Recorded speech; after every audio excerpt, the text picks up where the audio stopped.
I turned 38 the day I realized my family never really saw me as a person, just as the background noise that kept their world running smoothly. My name's Owen, and if you had asked anyone in my family to describe me before I left, they'd probably say I was the quiet one, or my favorite, the guy who never complains. And they'd be right.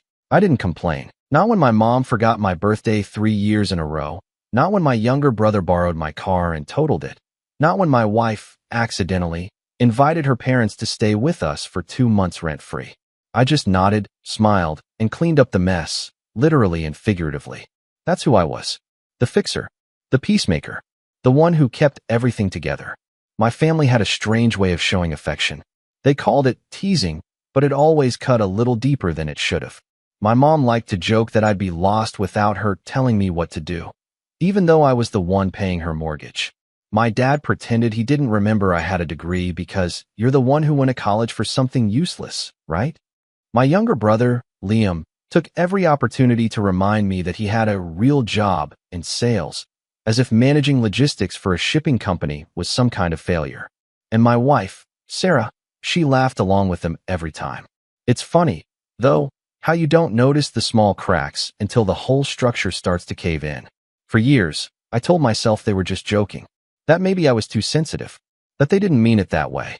But then came my birthday, and that stupid card.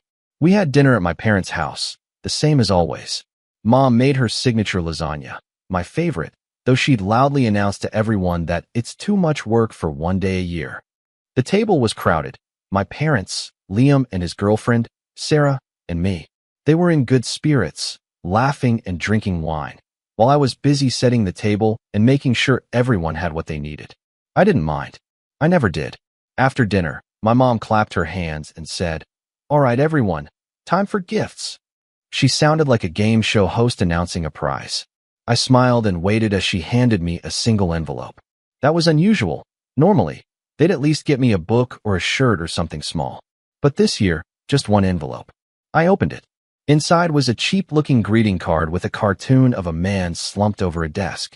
The text said, "Congrats on wasting another year." I looked up, confused. Then I heard it, the laughter.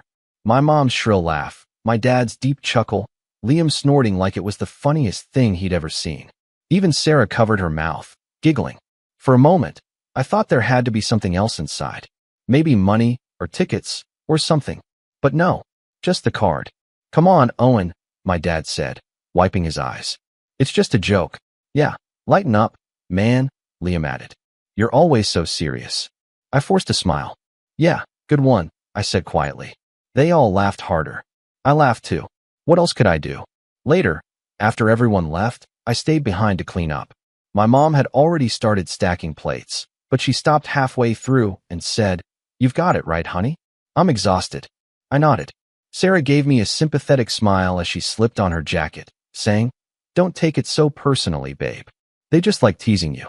Then she kissed my cheek and left with the rest of them. So there I was, standing in my parents' kitchen at 10:30 on my birthday, washing dishes while my family's laughter still echoed faintly from the front porch. I stared at the soapy water and thought, is this it? Is this what my life is going to be? Always cleaning up after people who laugh at me for sport? I didn't decide to leave that night. It was more like a quiet click inside me, a door shutting softly somewhere in the back of my mind. A thought that said, you don't have to stay here. The next morning, I woke up before Sarah, made coffee, and sat by the window watching the sunrise. She stirred eventually, yawning, and said, "You okay? You've been quiet since last night." "I'm fine," I said. I wasn't, but that was my default response. "You know they were just joking, right?" she said. "You always get so sensitive when they tease you." I nodded. "Yeah, I know." But I didn't know. Not really. Because the more I thought about it, the more I realized that if the roles were reversed, if it were Liam or my dad, or even Sarah, they'd never make that kind of joke. They'd never humiliate each other like that in front of everyone. But for me, it was open season. Over the next week, I started noticing things I'd ignored before. The way Sarah rolled her eyes when I talked about work. How she'd forget to cook dinner because she assumed I'd just grab takeout. The way my family never said thank you when I did favors, like driving Liam to the airport at 5 a.m. or fixing my mom's Wi-Fi for the 10th time. I was useful to them, but not valuable. One night, I came home to find Sarah on the phone with her sister, laughing. Yeah, he actually thought we were going to get him something serious this year, she said. I froze in the doorway. She didn't see me. I told him to stop pouting. He's so sensitive sometimes. I quietly went upstairs and sat on the edge of the bed. I stared at my hands for a long time. They were cracked and dry from years of manual work. The kind of hands that built things, fixed things, held things together. I thought about how none of them had ever really looked at those hands and seen what they'd done for them. A few days later, my mom called. Hey, honey, she said. Can you come by and take a look at the washing machine? It's making a weird sound. Sure, I said automatically. As I hung up, I felt something inside me twist. I realized I was about to go over there on my only day off to fix something for free, for the same people who laughed at me a week ago. I stared at my reflection in the mirror and said out loud, "What are you doing?" That question stuck with me. That night, after Sarah went to bed, I opened my laptop. I didn't have a plan, just a restless need to move. I looked up flights, half out of curiosity. I typed random destinations. Denver, Lisbon, Tokyo. Then I saw one, Vancouver. I'd always wanted to go there. I didn't even know why. Something about the mountains and water, the idea of starting somewhere nobody knew me. I clicked book flight.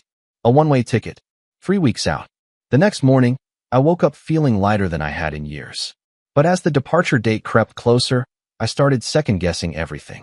What if Sarah noticed? What if my family found out? What if I couldn't do it? They made it easy, though. Every week, another jab, another joke. At dinner, Liam mocked my job again. My mom said I wasn't getting any younger. Sarah laughed along. It was like they were daring me to finally break. And when I did, it wasn't dramatic. It wasn't loud. It was quiet. Calculated. 3 weeks later, I packed a single suitcase, left a note on the kitchen counter, and walked out before sunrise. No one saw me go. The first night in Vancouver, I sat in a cheap Airbnb, looking at my phone. 20 missed calls. 10 texts. Then one post from Sarah. Please, come home. We're sorry. The house feels empty without you. I stared at the screen for a long time, the glow lighting up the empty room around me. For the first time in my life, I didn't feel invisible. I felt free. But freedom doesn't last long when the people who used to control you realize you're gone. And that's when things started getting complicated.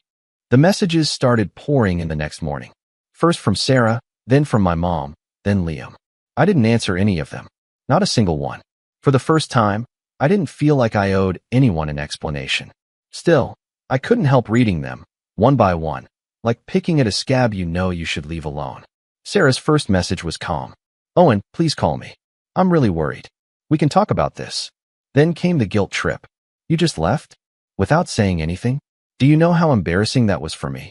Then the anger. This is so selfish. I can't believe you do this to your family. My mom's messages were worse. You can't just run away from your responsibilities. We all depend on you. Your father's been so upset he can't even eat. Then came the final blow. You're acting like a child, Owen. Come home and stop this nonsense. Liam's message was short and predictable. Dude, grow up. It took everything in me not to respond. I'd spent my whole life explaining myself to these people, trying to make them understand why their words hurt, why I needed something different, why I wasn't happy. And every time, they brushed it off as overreacting. This time, they'd get silence. The first week in Vancouver felt surreal. I rented a small studio apartment above a coffee shop. The walls were thin, the heater made a rattling sound, and the streetlights flickered at night, but it was mine. I didn't have to walk on eggshells or wait for someone to criticize the way I folded laundry. I could breathe. I picked up remote work through my old company. Thankfully, they didn't mind me working abroad, and I spent my days exploring the city between tasks. The air smelled like rain and pine. Strangers smiled at me on the street, and no one asked me to fix their washing machine. For a while, it felt like peace. But peace never lasts when guilt has been stitched into your bones. Every time my phone buzzed, I felt my chest tighten. Part of me wanted to block their numbers, but another part, a stupid, loyal part, still hoped someone would send a message that sounded like real love. Something like, I understand why you left. I'm sorry for how we treated you. Instead, the messages turned from guilt to manipulation. Sarah, your mom's been crying every night. Mom, we're all so worried. Even Liam misses you. Dad, you made your mother sick with stress. Are you happy now? It wasn't concern. It was control disguised as care. By the second week, I stopped checking my phone altogether. I left it in a drawer, bought a cheap flip phone, and gave the new number only to my boss. I didn't tell anyone else. It felt good, until one cold morning when I went downstairs for coffee and saw her. Sarah, standing in the doorway of the cafe, wearing the same red coat she'd had for years, holding her phone like a lifeline. She spotted me before I could duck away.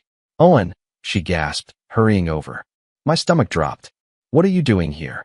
"I had to find you," she said out of breath. "You just disappeared." "That was the point," I said flatly. Her eyes filled with tears, real or rehearsed. I couldn't tell. "I just want to talk. Please." I hesitated, then gestured toward an empty table. 5 minutes. She sat down, clutching her phone like it was proof she deserved to be here. "Your mom's a wreck. Liam's angry and I—" "Stop," I said quietly. "This isn't about them. What do you want?" She blinked, thrown off. "I want you to come home. We can fix this. You've made your point." "My point?" I repeated, feeling my pulse spike. "You think this is a stunt? That I left just to make a point?" She opened her mouth, but I kept going. "You laughed at me, Sarah. You all did. For years. Every time I tried to talk about how I felt, you said I was overreacting. You let them humiliate me in front of everyone, and you never stood up for me." She sighed, crossing her arms. "You're being dramatic again." That was it. The same sentence she'd used 100 times before. Something inside me hardened. "I think we're done here," I said, standing up.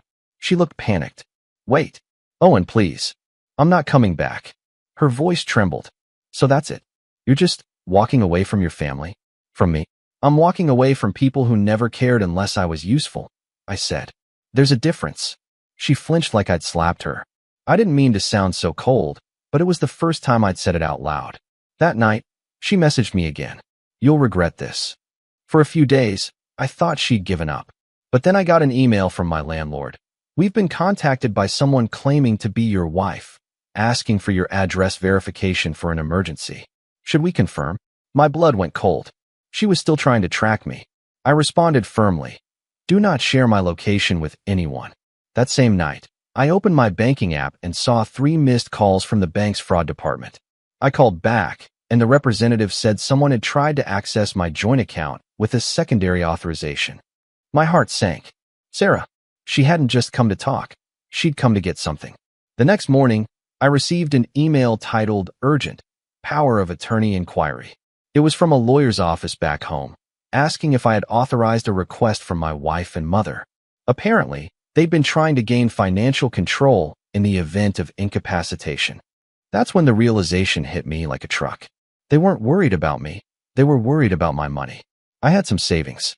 A decent amount. Years of being frugal while they spent freely.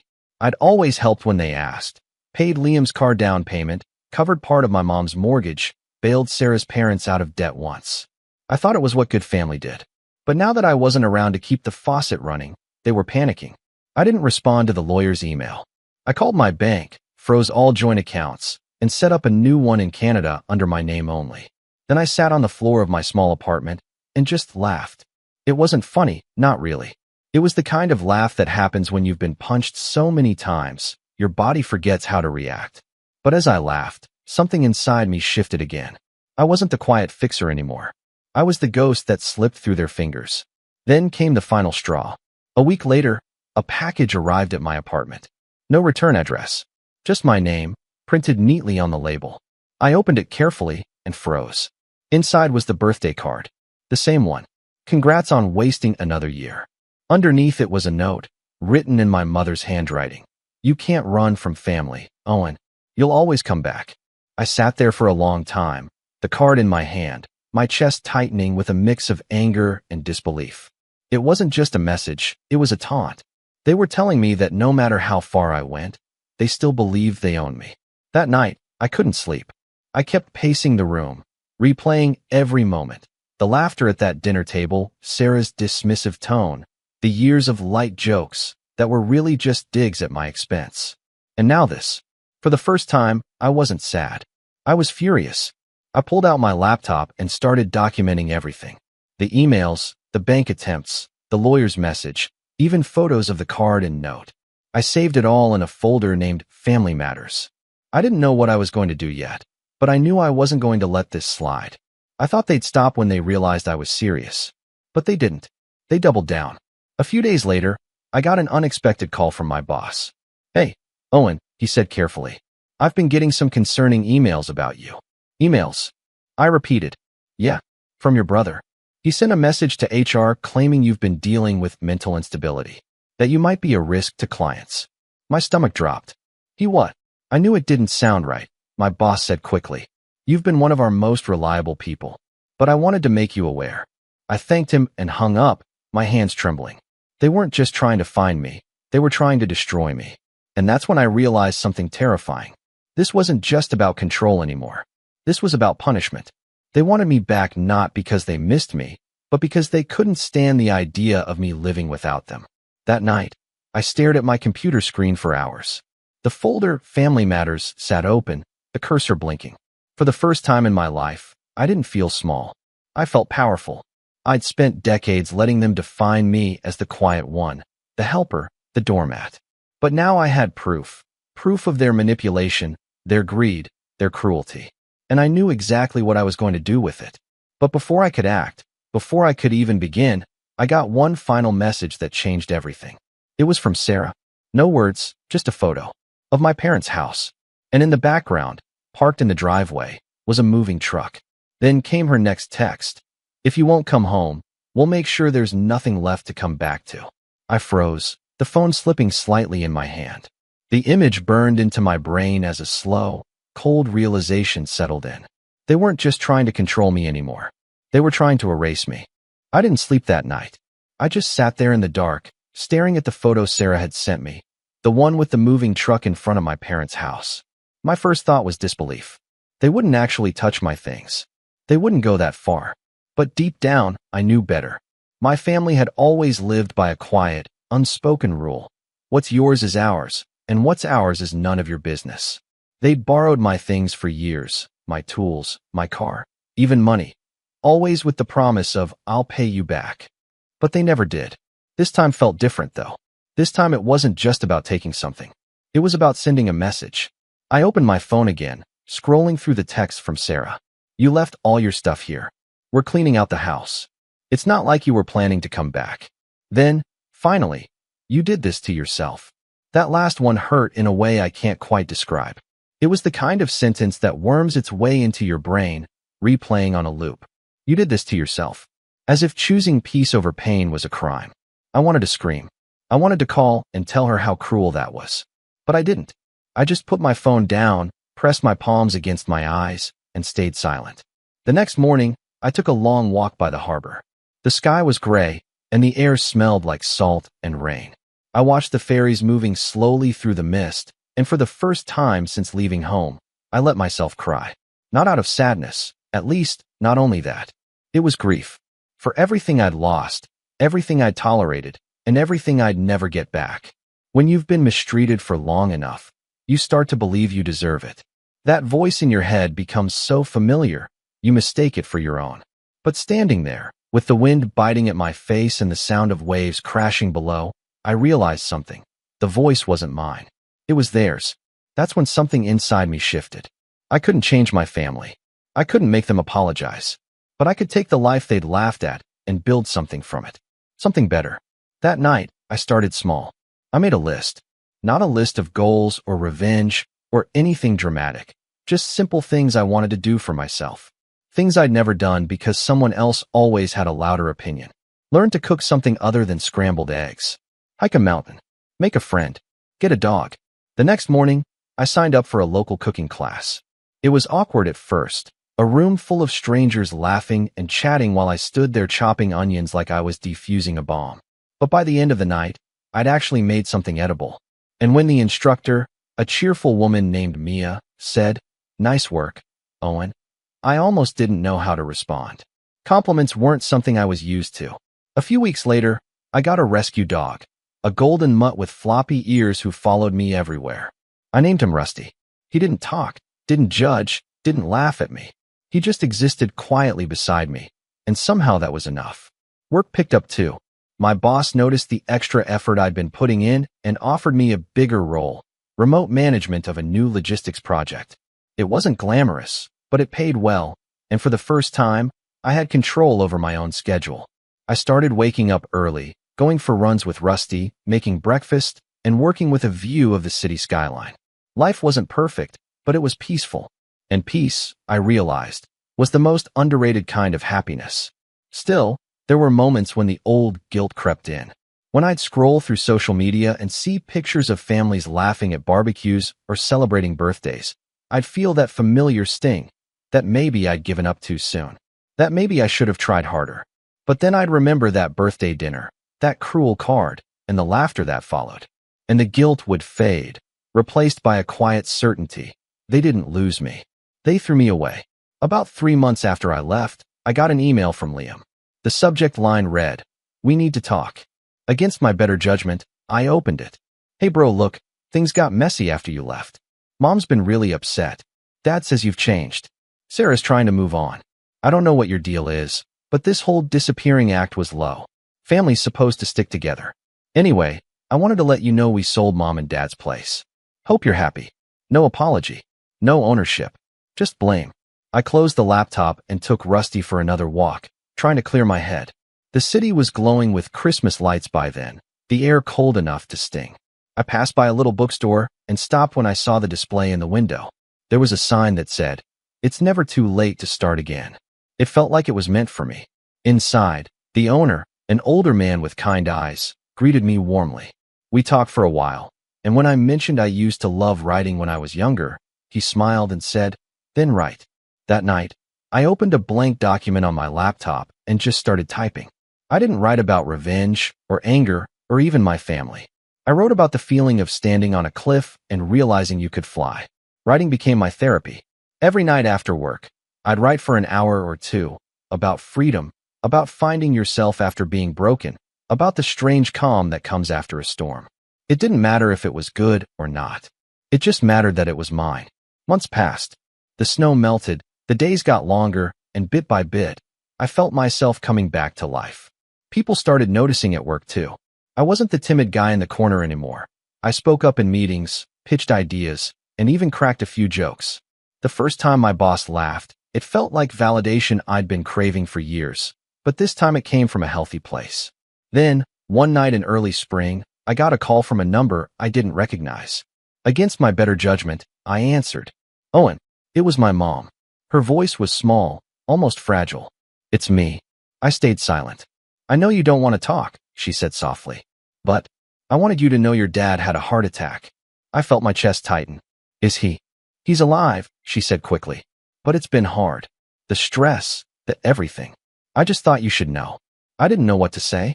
Part of me felt sorry. Another part felt nothing at all. "I miss you," she said after a pause. "We all do." "Do you?" I asked quietly. "Or do you just miss what I did for you?" She hesitated. "That's not fair. Neither was the way you treated me," I said. "You made a joke out of my life. And now that I've stopped letting you, suddenly I'm the bad guy." She sniffed, her voice cracking. "Families fight, Owen. That doesn't mean they stop loving each other." "Maybe," I said. "But love without respect isn't love." We were both quiet for a long moment. Then she said, "If you ever decide to come home." "I am home," I interrupted. She didn't respond. Then, quietly, she said, "Goodbye, Owen," and hung up. I sat there staring at the phone, feeling both empty and strangely at peace. That was the last time we spoke. In the months that followed, my life continued to change. My writing turned into short stories, then articles, and eventually one of them got published online. The editor emailed me, asking if I'd ever considered writing full-time. It felt surreal, like the universe was rewarding me for finally choosing myself. Rusty became my constant companion, following me to cafes and lying under my desk while I worked. Sometimes, when I looked at him, I'd think about how loyal he was, how he didn't care about money, success, or appearances. He just wanted to be around someone who cared. That kind of simplicity started to feel like the ultimate freedom. I wasn't rich. I wasn't famous. But I was finally content. And that was something my family never managed to be. Still, I knew it wasn't over. Because one morning, about a year after I'd left, I got another email. No name, just a scanned document attached. It was a court notice. Apparently, my family wasn't done trying to pull me back into their chaos. The subject line read, "Notice of claim, family financial dispute." And at the bottom, in small print, was the name of the person who filed it. Sarah. The email sat unopened in my inbox for nearly 10 minutes. I just stared at it, the subject line blurring as my mind ran through 100 different possibilities. It wasn't like I didn't expect something eventually. After the way I left, after the silence, the boundaries, the refusal to return, of course they'd try to get me back somehow. And Sarah? She was the most entitled of all, masked under a calm, level-headed exterior, the kind that made everyone else think she's so patient with Owen.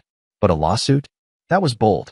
When I finally opened the document, I read through it slowly, taking in each word with a strange kind of numb clarity. It was phrased with careful legal jargon, but the intent was crystal clear.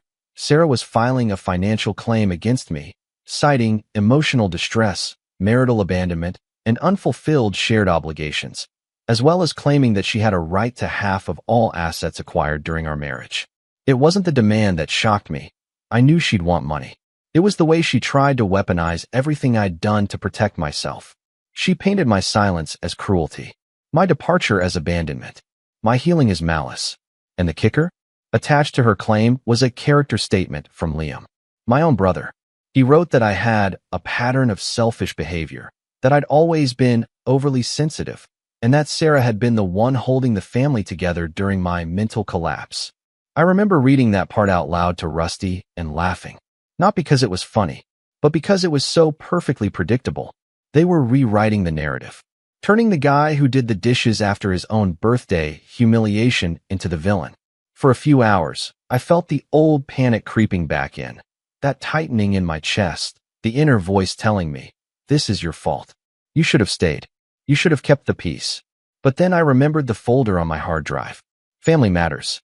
I opened it, scrolling through the screenshots, audio recordings, messages, and emails I'd saved over the past year. My mom's guilt trips, Sarah's veiled threats, Liam's HR sabotage attempt, the financial access requests, the birthday card, the moving truck. I had receipts. They wanted a war, but I had already been building the fortress. The first thing I did was call a lawyer. I explained the situation, sent her everything I had, and asked her one question. How do I make this stop permanently? Her name was Lynn, a sharp and no-nonsense family attorney who didn't blink once during my story. After reviewing the materials, her response was calm but firm. They expected you to crawl back. You didn't. Now they're panicking.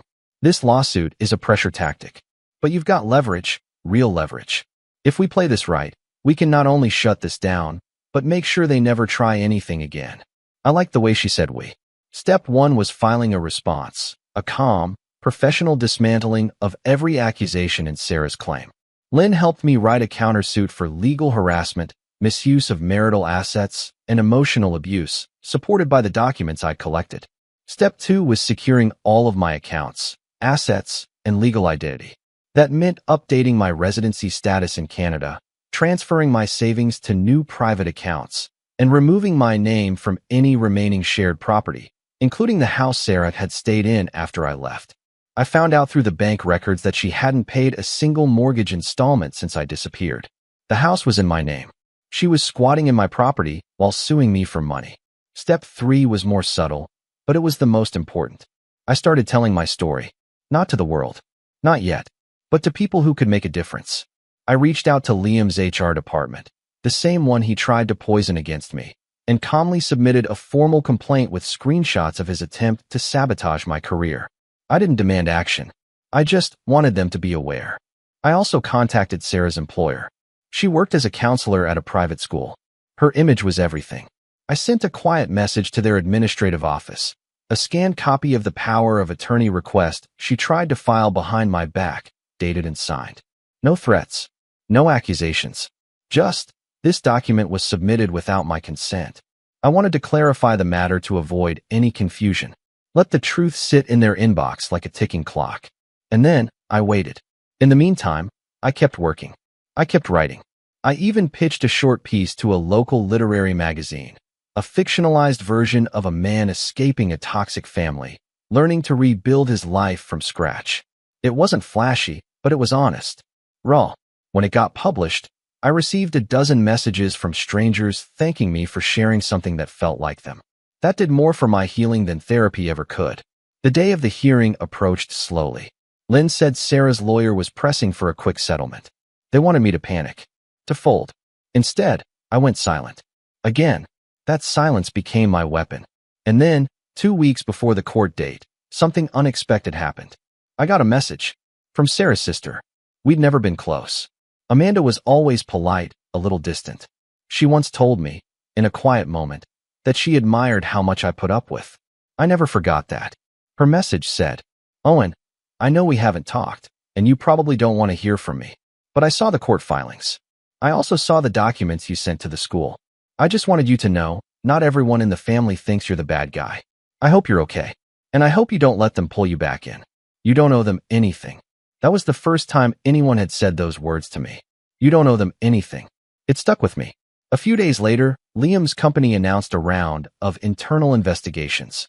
His name wasn't mentioned, but someone sent me a screenshot from LinkedIn. His job title was suddenly gone. Sarah, meanwhile, had gone quiet. Her messages turned from legal threats to pitiful requests. "We can drop this. If you'll just talk to me. Why are you doing this? You don't have to ruin everything. You've changed." And maybe I had, because the old me would have felt guilty, would have called, would have tried to make it right. But the new me, the one who finally saw the pattern, who finally realized he was never broken but gaslit, that version of me had no intention of going back. The revenge wasn't loud. It wasn't dramatic. It was silent, strategic. The best revenge is living better and making sure the people who try to break you know it. But I still had one last card to play. I wasn't just going to win the lawsuit. I was going to make sure they could never pull this again, not on me and not on anyone else. And for that, I needed to return home. Not to stay, just long enough to look them in the eye, to show them what it looked like when the quiet one finally stood up. The flight back home was quiet, and so was I. There was no anger anymore, no trembling hands or tight chest. Just a calm resolve, the kind that comes when you know exactly what needs to be done. It had been nearly a year since I'd last seen any of them. I wasn't returning to reconnect. I was coming to finish it. When the plane touched down, I could already feel that strange heaviness in my chest, that pull toward the life I'd left behind. But this time, it didn't have power over me. I'd spent too many years being the quiet one, the fixer, the forgotten. I was done playing that role. Lynn met me at the courthouse 2 days later. "Are you ready?" she asked. "I've never been more ready for anything," I said. We walked into the courtroom. Sarah was already there, sitting beside her lawyer, a slick man in a tailored suit who looked like he thought the world owed him applause. Sarah looked polished but exhausted. I could see the dark circles under her eyes. She avoided looking at me. My mother sat in the back row, whispering to my father, who looked smaller than I remembered. And Liam, of course he was there, probably to watch the show he thought he'd helped direct. The judge called the session to order. Sarah's lawyer went first, reading off their statement. It was the same tired narrative. I had abandoned my wife, inflicted emotional harm, and withheld shared assets. He spoke with confidence, embellishing each claim like a stage actor. When he finished, he gave me a smug look, the kind of look people give when they're certain they've already won. Then Lynn stood up. She didn't raise her voice. She didn't need to. Her words carried weight because they were sharp and factual. "Your Honor," she began, "my client did not abandon anyone. He escaped a pattern of sustained psychological manipulation and financial exploitation, all of which we can prove." She handed a folder to the judge. Inside were the documents, the power of attorney request, the bank access attempts, the emails, the messages, the screenshots. She'd even printed out a photo of the birthday card, the cruel joke that started it all. When the judge picked it up, he frowned. "This was for his birthday?" "Yes, Your Honor," Lynn said. "Signed and given to him by every member of that table, including his spouse." A quiet murmur ran through the room. Sarah's lawyer tried to object, claiming it was irrelevant to the case, but the judge shook his head. "It speaks to intent and pattern of behavior. I'll allow it." Then came the recordings, brief clips of Sarah's phone calls, my mother's manipulative voicemails, and Liam's HR email trying to discredit me. Lynn played them one by one. The courtroom fell completely silent. When Liam's message to HR echoed through the speakers, "Owen's been acting unstable," I think you should keep an eye on him. He visibly sank lower in his seat. My father glared at him, realizing, maybe for the first time, what kind of people they had raised. By the time Lynn was done, the case had flipped entirely. The judge leaned back in his chair. "Mrs. Carter," he said, addressing Sarah, "do you have anything you wish to add?" Sarah's hands were shaking. I just wanted him to come home," she stammered. "I thought if I filed something, he'd have to talk to me." The judge's tone softened, but only slightly. "That is not how the legal system works, ma'am. This case was clearly filed in bad faith. I'm dismissing all claims and awarding full damages and legal costs to the defendant." Sarah's lawyer tried to argue, but the judge cut him off. "You're lucky I'm not sanctioning your client for harassment. It was over. Or at least, it was for them. For me, the real closure came after." Outside the courthouse, my family stood clustered together like a cornered pack. My mother was the first to speak. "Owen," she said softly, her voice trembling, "you didn't have to do all this." "I didn't do anything," I said. "I just told the truth." "You've humiliated us," she said. "People will talk." "They should," I replied. "Maybe then you'll stop pretending this was normal." My father, who'd been silent the whole time, finally spoke. "You could have handled this privately." I looked at him for a long moment.